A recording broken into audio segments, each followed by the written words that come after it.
Hi, everybody. My name's Joe Gallagher, and today's objective is to take you through a presentation which I've put together, which is all around making sustainability made easy for SMEs. Fundamentally, I want to try and give you some insight and some tips to use ESG and sustainability as a lever to fuel business growth. Today's objectives, there's many that I'm going to try and cover. Ultimately, can this subject give you a competitive edge? Really, it's very much about anticipating and being proactive about key and potential customer demands around the subject of ESG. How can you leverage ESG with respect to bids, in particular with local government and local authorities, and very much tuning into what is becoming more a global business approach in SMEs, working on how they can position themselves against key customers very much within a 20-30 mile locality of where they are, and really some ideas to help you start your journey. Many SMEs, less than 250 employees, are under no regulatory requirement to do this. It's voluntary, but hopefully you'll see from today how you can see some opportunities using ESG fundamentally as your key strategy. And why not open up more business meetings, tuning into what you're doing around this subject. And there is a growing consensus that you can attract new talent with stronger ESG values. And really, as I said earlier, it's about building a foundation to enable sustainable growth. So when we talk about this subject, quite often when I'm talking to people, I talk about, well, is this relevant to me and our company? So there's going to be three questions. First one being your own personal focus. Are you interested in environmental matters that protect our planet for future generations? From a company point of view, are you looking for ideas to create a competitive advantage? Do you have any customers that are 250 employees or more, 36 million plus turnover? The reason for that is that those are the companies in the UK and in the EU that are regulated. Therefore, they're going to need their supply chain to help them. Do you or your customers supply local government, local authority, NHS? And do you have any customers that may be B Corp recognized? So that's from a company point of view. And if you're looking at the company future, are you trying to build long-term profit and viability in the business? So I would think if the answer is 1, 2, or 3 of those, there should be an appetite to embrace sustainability within your company. So how does the topic impact you? Sometimes I put this across in the what if. You can see the ace up the sleeve. But there is, in my experience, there has never been a better time to seek and get first meetings with people talking about your product, your service, leveraging sustainability as a core topic. It will, without question, expand C-level relationships in the boardroom. And with very large businesses, certainly the ones that are listed, there is now a percentage of their annual bonuses aligned with the delivery of an ESG strategy. And why not create a competitive lockout by just presenting yourself as little or zero risk? And there is an opportunity potentially to get some referrals into your customer supply chain. So you will establish a genuine competitive advantage. And if you can go through potentially year-on-year renewals, then you might find the opportunity to lift gross margin on some of the services you have because you're perceived as less risk. So I can't take the credit for this. This is the golden circle. It was a concept Simon Sinek introduced in 2009. And really what it's saying is that from a what point of view, every organization on the planet knows what they do. Some know how they do that. And there are very few that know why. And this is really fundamentally where I believe ESG can help really define the new why, the new purpose. So when I'm talking to SMEs, and in fact, sometimes larger companies, I often just use this one slide and just talk about what are the drivers for ESG and sustainability, and different companies, and in fact different personas within each organization, have different key drivers linked with ESG and sustainability. So I'll let you sort of read, you can see those for yourself there. But, some I've talked about regulation. That's normally the larger companies. They're then pushing down requirements from their supply chain. I've talked about talent acquisition, and there is now in competitive tenders between 5 to 20% of a weighting of decision linked with ESG. And in the center there, I've put what I describe as the potential for the new DNA, which is leveraging ESG, wrapping everything around it to drive that competitive edge, but also bring all of your people on board with something that has genuine purpose. So there are so many acronyms with sustainability, ESG, carbon emissions. So sometimes people, what is sustainability? When people are talking about emissions, what does that really mean? And then you've got ESG. So I think with sustainability, really at a high level, this is basically talking about making sure that we meet the needs of the present without compromising the ability of our future generations to meet their own needs. When we're looking at GHG carbon emissions and net zero, this is where organizations are making commitments, sometimes to shareholders, but they're making public commitments about achieving net zero. And to do that, they have to effectively calculate all of their carbon emissions. And that includes the supply chain, which is invariably about 90% of their emissions. We'll come back to that a bit later on.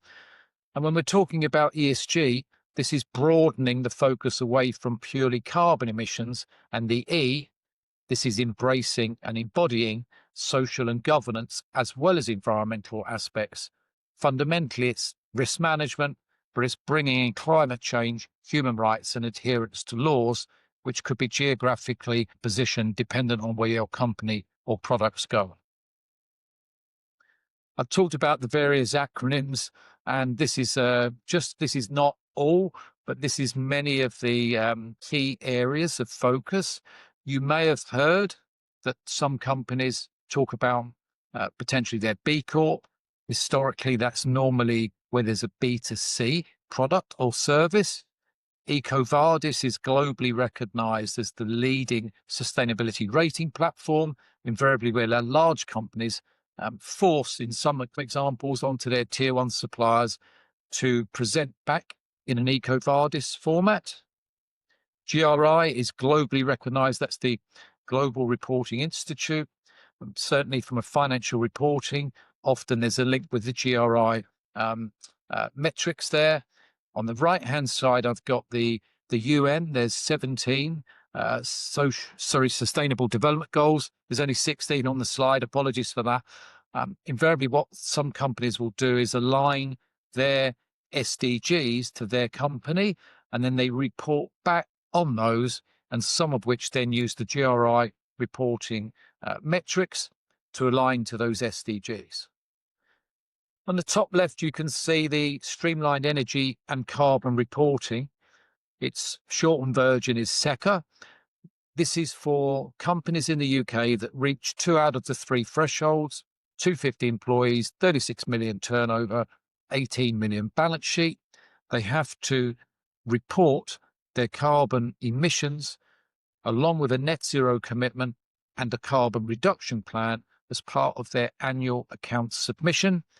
And sometimes the failure to do that or to do it not to the standard they're looking for could mean that your company's accounts are rejected, which could be a PR catastrophe for many, many large companies. On the top right, you'll see the EU CSRD, which at the moment globally is probably the most rigorous sustainability reporting initiative. And in the EU, there's a new version of VSME that's coming out, which is to align SMEs as well. And in the center there, I've mentioned the TCFD, which is the Task Force for Climate-Related Financial Disclosures. Many large companies are now reporting the impact of climate risk modeling back to the balance sheet as a percentage of revenue impact that it could have on them as a business. So it's a huge challenge, linking climate risk back to your company's profitability. If I bring us back closer to the UK at the moment, the new Procurement Act changed in February 2025. You're probably wondering why there's a picture of some meat, and on the right-hand side, that's actually it's supposed to be a mat. Could be Aladdin's carpet. But anyway, on the Procurement Act, the way that decisions were awarded initially was on the most economically advantageous tender, shortened to meat, which therefore put a bias, in my opinion, to much larger companies that would primarily target local authority, NHS, government spend, and they had the powers to be able to grab market share at a lower price than they normally would do, to help them. If we're looking at the shift now, it's basically been shortened to the most advantageous tender, shortened to MAT, and therefore it enables now SMEs to compete for that business. And in fact, the Procurement Act has now made a commitment from central government that 30% of an annual spend in excess of 400 billion a year will be awarded to SMEs on the condition that they sign up to various initiatives linked with ESG. So you're going to need a carbon reduction plan. You're going to need to demonstrate social value and impact, local employment opportunities. But there's never been a better time, in my opinion, for an SME to step in and take a piece of the a huge £120 billion spend a year. So the Procurement Act, there is requirements. I've touched on a few of those, but you will see with I'll cover a little bit more depth the scope 1, 2, and 3 emission areas, and really scope 1 and 2 are mandated, but you're going to need to focus on 5 of the scope 3 areas to help you. And clearly this is something that we can help you with. And then you can see also lower down, I've talked about supply chain collaboration and risk assessment is recommended. What they're basically trying to do is to make sure that you've got key policies in place. You take sustainability, sustainable procurement as really key, and that you also are very mindful, both directly and in your supply chain, around things like modern slavery, anti-bribery and corruption, and health and safety. Alongside the Procurement Act, the NHS, and it's quite incredible that there's apparently 80,000 direct suppliers of the NHS. And what the NHS have done is put together their own sustainable supplier assessment. It's branded as Evergreen, and it really has 4 levels of maturity. And I'm not going to go through all of these at the moment with you. However, it'd be fair to say that most companies, if they are supplying directly or indirectly, can probably get to level 1 or level 2 themselves. But if you have an appetite to get to level 3 and or level 4, you're going to need some third-party engagement, and you're going to need to do a full sort of supply chain analysis. And the NHS is very much using this as a guide to their decision-making. So again, it comes back to there's risk with not doing anything if you are supplying the NHS, and or it could be a key customer of yours is a direct supplier that they will be coming to you. On the other hand, there is an opportunity to drive incremental business, because if they're looking at your company versus somebody else, they're level 1 and you happen to be level 3, I'd like to think there's more opportunity for them to award the business to yourself. So that's the NHS. Sometimes, we've all run companies where we don't necessarily have one sector. So if I'm looking at some of the key sectors where this subject is really appealing, what I'm trying to do here is just give you an idea. So from a manufacturing company point of view, they're heavily focused on the supplier management within their value chain. And there is so many components and suppliers that feed into that. So they are very, very heavily weighted towards focusing on the supply chain and risk mitigation. Retail and wholesale, well, the demand driver there is that, the consumers that potentially buy their products. With healthcare, loads of focus on governance with ESG. In the built environment, I'm talking construction, real estate, a lot of regulatory aspect, lots of focus on bids and tenders. And often, I know with housing associations, as an example, it's a 20% weighting on ESG. With professional services, they tend to embrace this subject, looking at their clients, and really it's PR reputation, and very much trying to present their services to the up and coming, the new green economy. With logistics and transportation, a lot of these companies are very limited with some of the initiatives that they can put in place, because it's quite hard to move away from um, traditional fuel, and therefore they're focusing on other areas and their supply chain, because fundamentally they may not be in a position at the moment to re-engineer and convert all of their articulated lorries into electric. Education, this is looking at the compliance, the governance, its governance, and also with students. There is a growing appetite from new students to look at universities, higher education, with a view to what are they doing about sustainability before they make a decision as to which ones they commit to. And hospitality and leisure, this is again focused very much on consumers, but also if they're trying to appeal to corporates for events and things, making sure they've got a great story wrapped around it. I think at the bottom in the green, you can see there, I've put, if this is not your priority, but it is your customer's priority, it will become your priority, because if they start asking questions, you're going to need to be in a position to help them. On the right-hand side, I've just put some role-based personas. Your CFO, it's risk, regulatory compliance. Your CEO, it's headline revenue, protecting key clients, winning bids and tenders. HR, it's staff retention, how do we attract new people? The chief operational officer, he's got a really big challenge in embedding sustainability within their operations. And now with procurement teams, they're focusing on sustainable procurement and supply chain risk and resilience.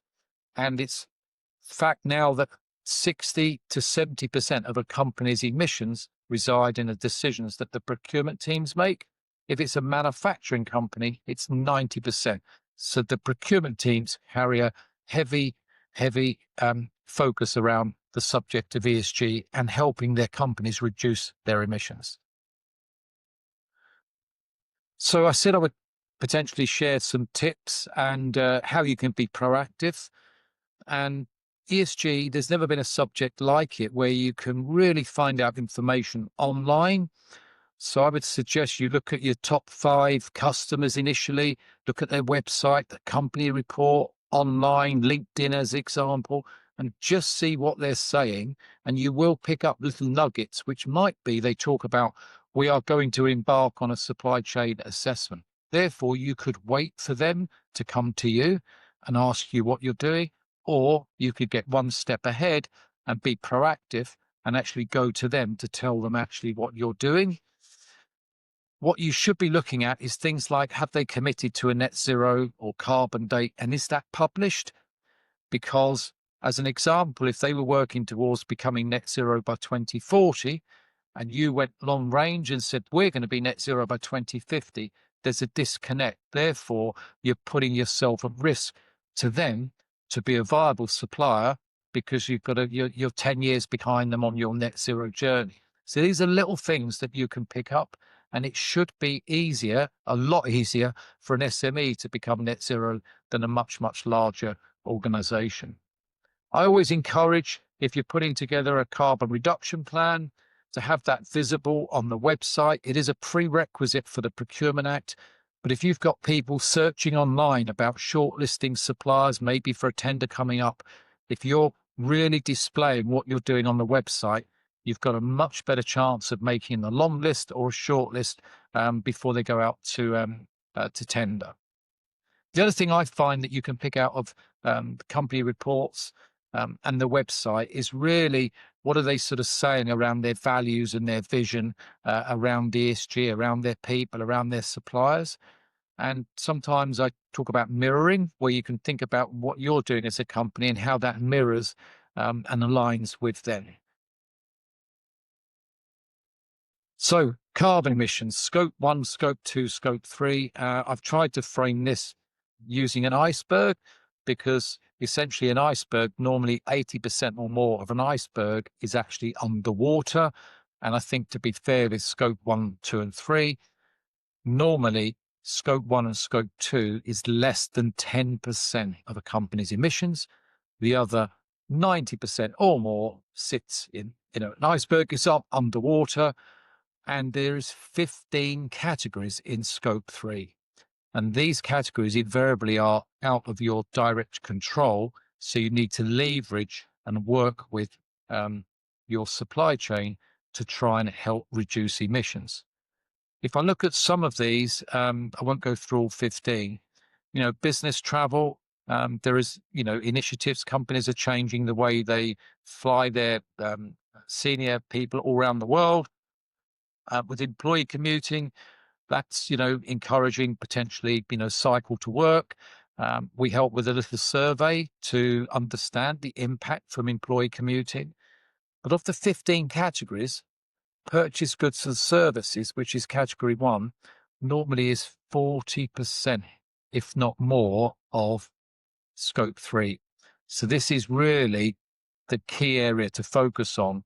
And the bottom line here is that if a company has made a commitment to be net zero, they're going to need to get into scope 3, and they're going to definitely need to get into the purchase goods and services. So if you are in that part of it, you're going to need to show them what you're doing. In an ideal world, be in a position where you can say that we are reducing the impact of our product, our service on you, and that will be just music to their ears. So when we look at sustainability, the E of ESG, these are some of the things that you could focus on just from a company point of view. So having a carbon and greenhouse gas emissions, calculating what that is, and very much looking to then look for year-on-year improvements. Your energy use and efficiency. Sometimes there's things that you can do which, it's not that difficult. Just encouraging good behavior when people are leaving the building, switching lights off, et cetera, et cetera. Waste is quite a topical example now. So I think from an environmental point of view, there's a lot of companies working to sort of strategies, which is zero waste to landfill. So tuning into that can really, really help. Water use and conservation, some are looking at ways, how can they, conserve and not waste water, because it very much links to that underlying strategy of protecting our resources. I've talked about the sustainable supply chain. And then sometimes when you look at a product sustainability and the packaging, sometimes it's easier for companies to change the packaging to a more sustainable packaging than it is to basically re-engineer the whole product. But if you're building a new product, you really should have sort of the ecosystem, the circularity of that product and the long-term sustainability. It's a lot easier to design it up front than to try and retrofit later on. Biodiversity is really growing. So we've seen examples where people are looking at, butterfly conservation, putting living walls in, or just things like wildflowers to try and do something that's sort of all embracing around that biodiversity. And I think where I see from a sustainability point of view, more success is where you really bring in your employees and communities, and you engage and collaborate on ideas and initiatives. And I think the beauty of this subject, if you're educating your teams, is that those people then go home into their own personal environment, and they may make lifestyle changes at home, tuning into what they've learned from the initiatives as a company.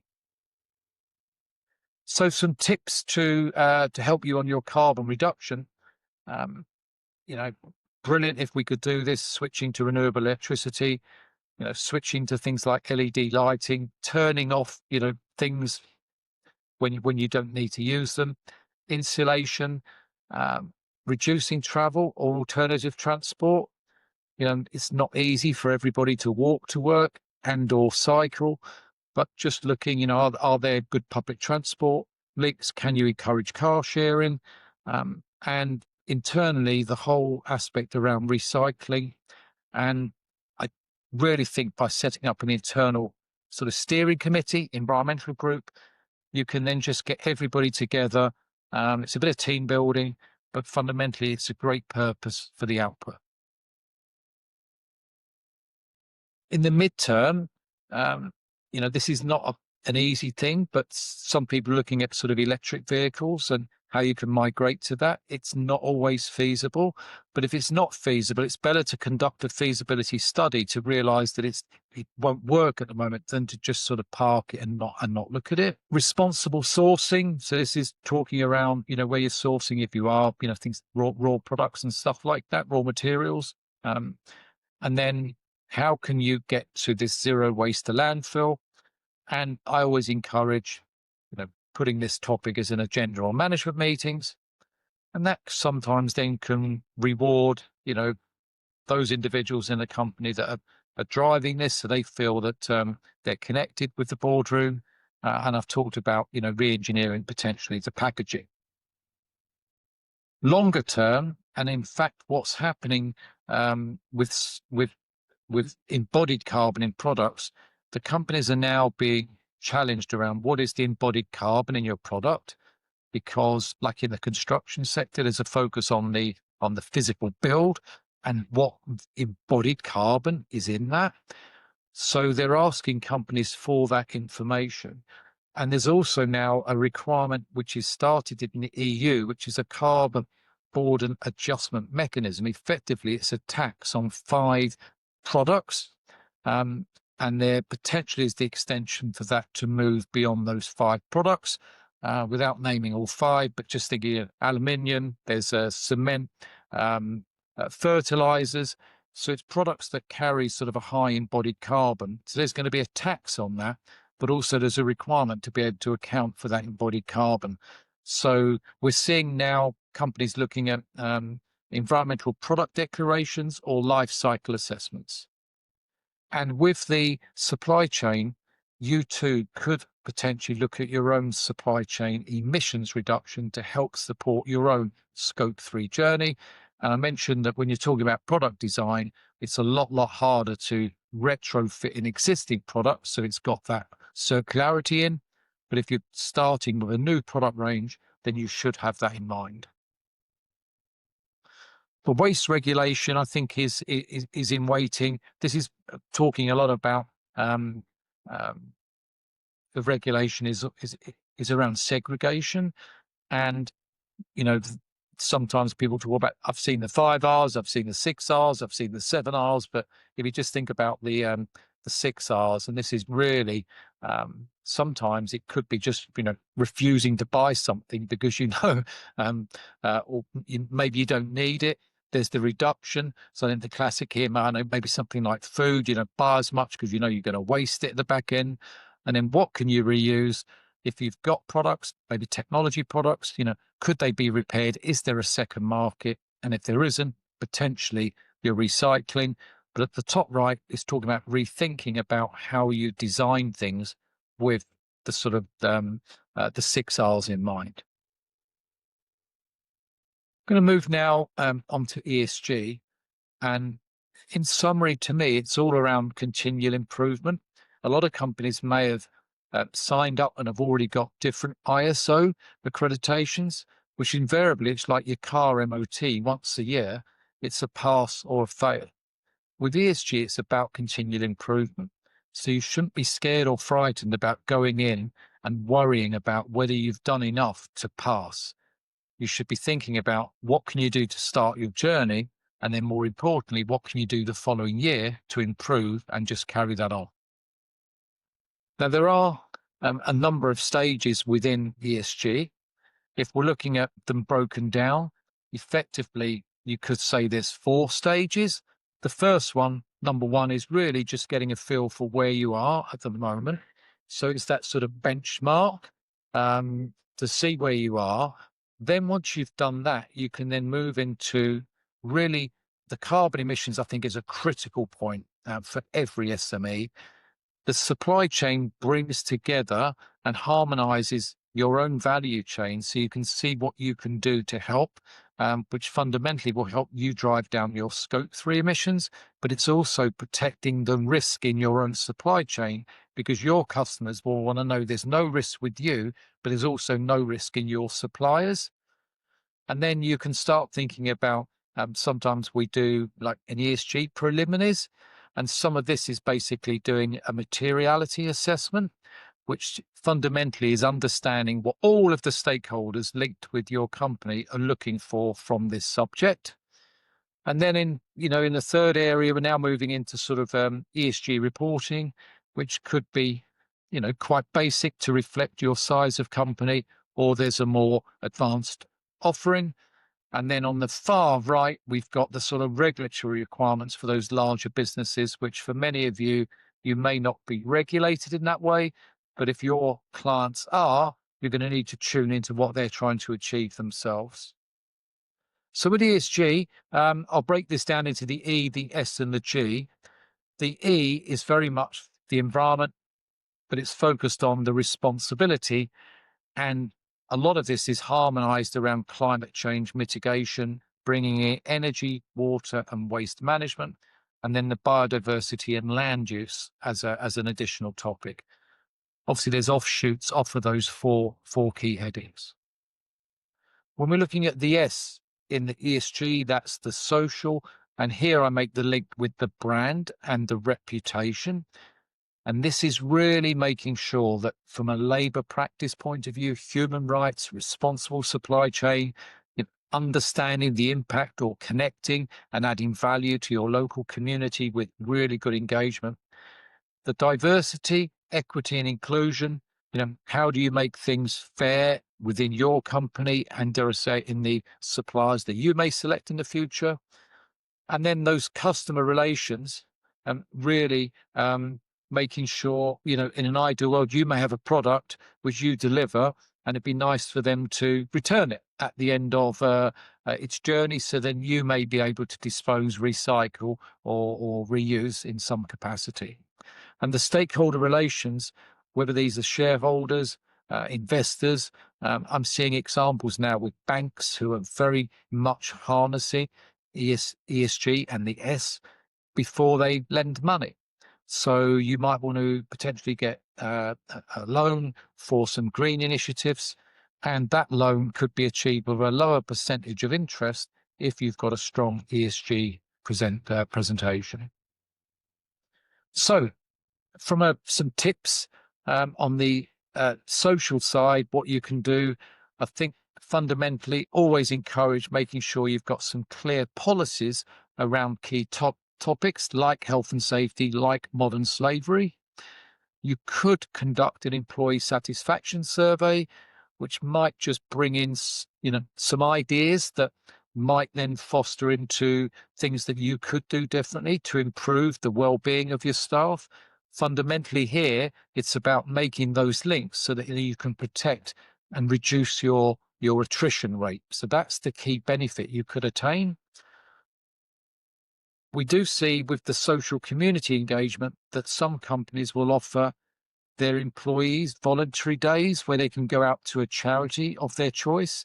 And these can also be used for things like team bonding. Clearly, if you've got 50 people, you don't want all 50 to be doing voluntary days on the same day, but you can stagger it. And there's a huge return that those individuals gets from doing that. And then I think in the midterm, there's an opportunity then to look at lifting training and development for your employees. So it's, continually investing in them, the potential to open up some form of relationship so you can encourage an apprentices into your company. And why not partner the business with some local charities? And if you've got people doing, it could be marathons, bike rides, climbing Snowdon, that you can do some match funding. Again, it's really great PR to add to your marketing collateral. So now if we look at the G, which is the governance, here it's around integrity and transparency. And the governance can bring in things like, the board composition. And when I talk about composition, that could be academic, it could be gender, a number of different things. Have you in career developed people from within, or are you bringing people in from outside? I've talked about there is a link now with executive compensation around ESG, data protection. Every day, I think now we see something in the press, cyber attacks. So, how are you protecting the relationship with your clients around things like data protection? And ultimately, risk management in your own company is going to be perceived incredibly well when you're talking to your larger clients. So some tips around governance.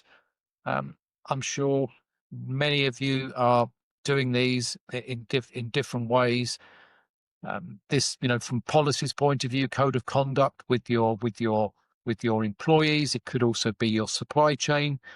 When you look at things like anti-corruption and bribery, what you could do is actually provide some training to people so they really understand what this means from your own company's point of view, and make sure they sign up and adhere to doing that.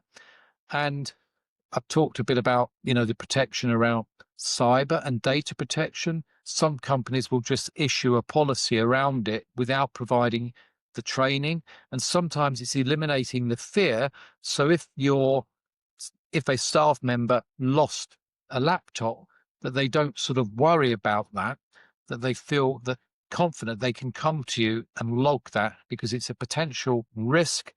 But if you're recording it, these things happen. There's no way that you can avoid it completely, but it's just making people feel confident that, they're not going to lose their job if they lose their laptop because of the linked with risks on data protection as an example. And then on the governance, you can see lower down, I've talked about climate risk modeling. This is elevating in what companies are being asked to do now, where they're quantifying the risk attached with climate on the business. And that's not just in the offices where you are, it's actually where your suppliers are. So it's quite a big task. And certainly if you're part of that supply chain, don't be surprised if you get questions in the future linked with climate risk. So what I'd now like to talk about is 3 client stories which really try to bring to life both the risk and opportunities aligned with ESG for SMEs. The first one is very near and dear to me because it was actually an example of a customer that we had in a previous business going back to 2021. Very happy customer. They had to go to a formal RFP process, a housing association. The contract was worth $750,000, but there was a 20% weighting on ESG, which we really struggled to deliver back in quality, what the information that we needed. And we lost the client. I then undertook to basically bring in ESG Pro then as a partner to actually help us build and strengthen our case for other clients. That was a top 10 customer. And I know going forward that we were very much using the work from an ESG point of view to help defend other key relationships. And we never lost another client based on our ESG credentials. The second one is really an organization that I helped, but basically had seen that they were not getting involved in as many bids and tenders from a consideration point of view. The first wave of engagement is a pre-qualification questionnaire. And what they discovered and found out is that they didn't have a carbon reduction plan visible on their website. So we undertook to help them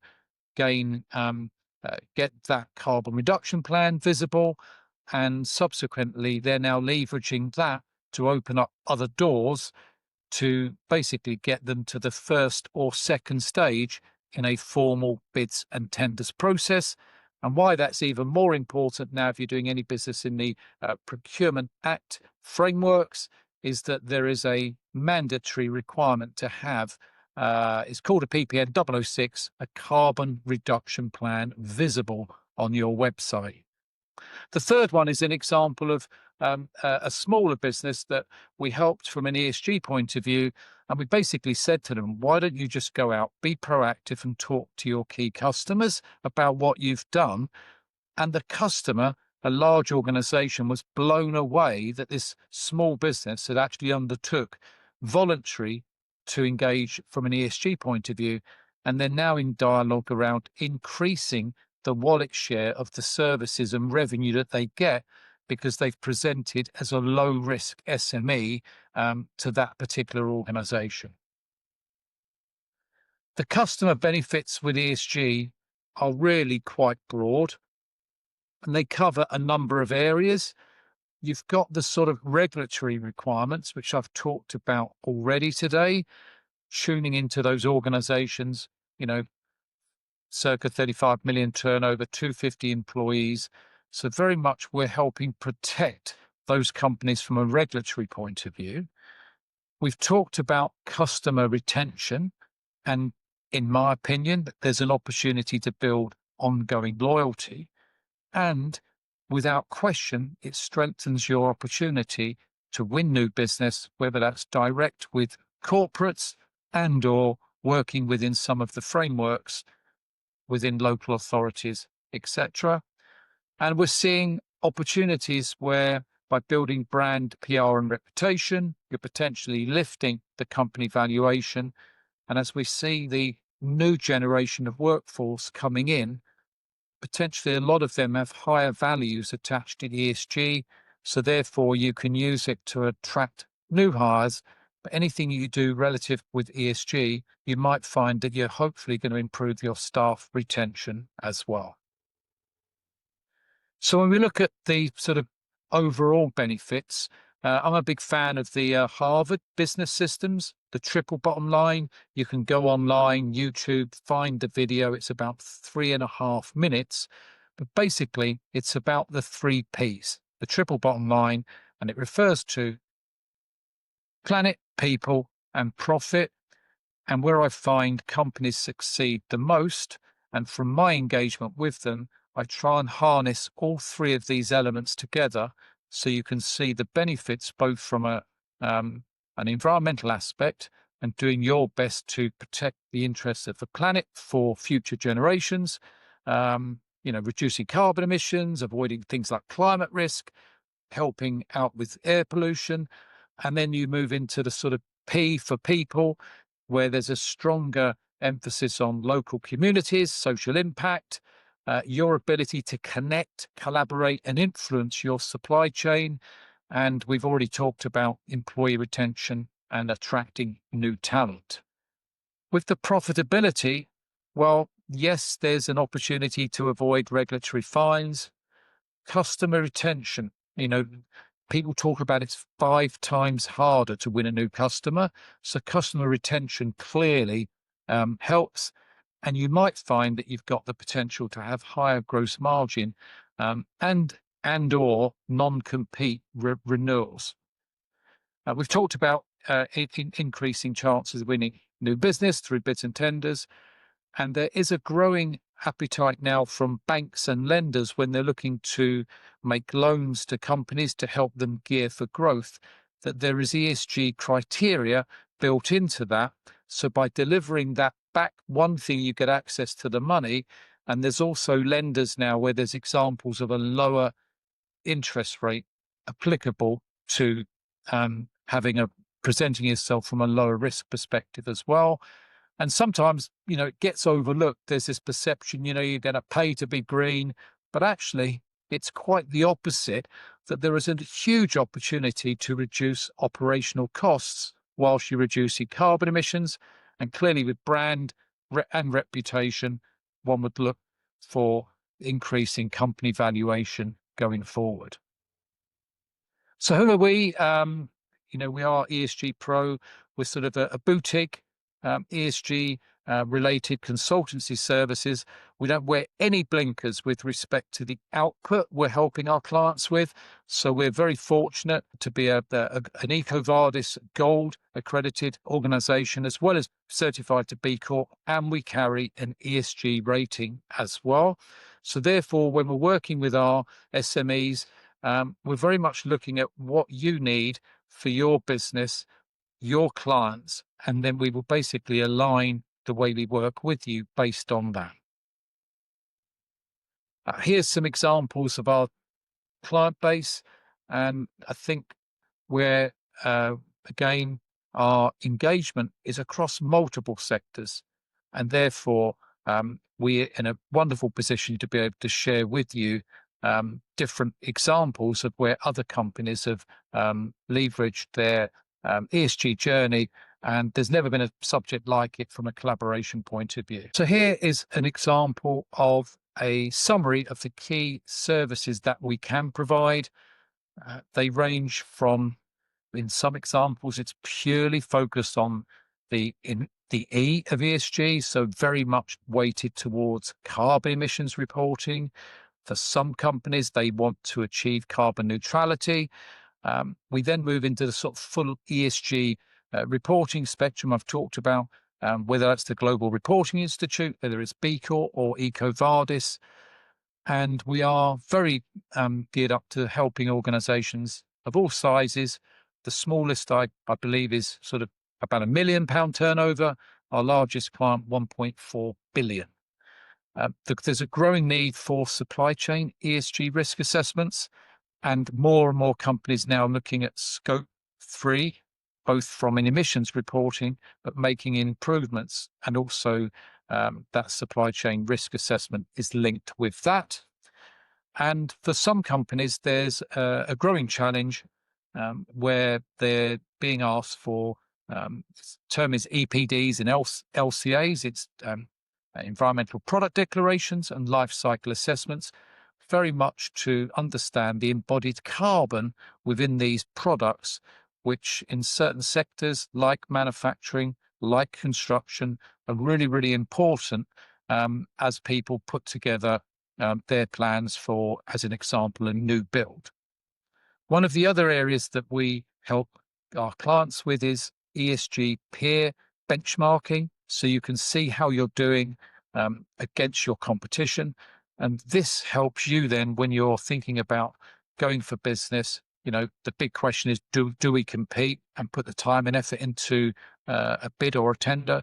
The second thing is, dependent on who you're up against, maybe that will help you determine the sort of margin, anticipation and expectations that you can get back. And we firmly believe that, you know, you should be celebrating everything you do with some high impact ESG marketing collateral. Sometimes when we're working with companies, they've got marketing teams who are very good about talking about their product and their service. They're really nervous about talking about ESG. So that's where we step in to complement them on that messaging and make sure they don't overstate, which is obviously in the fear of greenwashing. In the same token, we don't want to say nothing because that's green hushing. So it's really just trying to get that balance absolutely correct. And we also have an opportunity where we can explore cost optimization to help you self-fund your net zero efforts as opposed to taking money out of profit. So I'm going to wrap up now. I firmly believe that ESG is not a compliance task. You can use this to generate real value. We very much help clients set smart and realistic targets and work with them. I think for me, one of the key things is to be proactive with your customers. If you wait and you're reacting, you're at risk of losing them. And you're also at risk of not being able to put together your ESG story and narrative in maybe a 4 to 6 weeks time of a bidding process, as an example. And why not be one step ahead of your competition, create another unique value point against your competition? And fundamentally, where we do see success is where companies embed ESG factors into their operations, their supply chain, their DNA and culture. And as I've said before, why not engage, communicate to all stakeholders what you're doing. And at the bottom, I think there's an opportunity, and SMEs are about 98% or more of the companies in the UK, as an example. So I think, let's all do our bit to save the planet. After all, there is no planet B. Thank you very much for your time and look forward to engaging in the future.